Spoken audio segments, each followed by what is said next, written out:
වෙලා නේ තියෙන්නේ. අස්වැන්නට හොඳ මිලක් උදා වෙලා තියෙන්නේ. ඉතින් ඒ වරප්‍රසාදත් එක්ක කොහොමද මේ දවස්වල ගොවිතැන් කටයුතු? ඇත්තටම මහත්තයෝ මට දැන් තමා තේරෙන්නේ නිදහස් ගොයියෙක් කියන එකේ සැබෑ අරුතේ. මං දැන් නිදහස් ගොයියෙක්. අතට අහු වෙන බිත්තර වී ටිකක් තිබ්බොත් ගහලා අරිනවා. වතුර ආවොත් හරවනවා. ඒකෙනුම් මං නිදහස්. නේද? කෘමිනාශක නම් මනම් ගහන්න නැහැ. ඇත්තටම කිව්වොත් ගන්න සල්ලි නැහැ. සල්ලි. ඒකෙනුම් මම නිදහස්. ඉස්සර වී මිටි 60ක් 70ක් ගත්තා.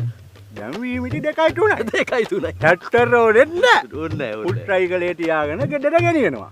වී මිටි උස්සලා කොණ්ඩරි දෙන්නේ නැහැ. ඒකෙනුම් මම නිදහස්.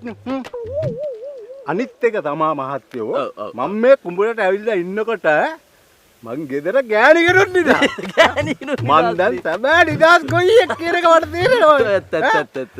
හැබැයි මහත්තයෝ එකම එක ප්‍රශ්නයක් තියෙනවා. මොකද්ද? ඒ තමයි බොට කන්දය. අස්වැන්න බාල කරන භයානක වල් පැලෑටියක් ගැන ඔය කියන්නේ. ඔය මතය?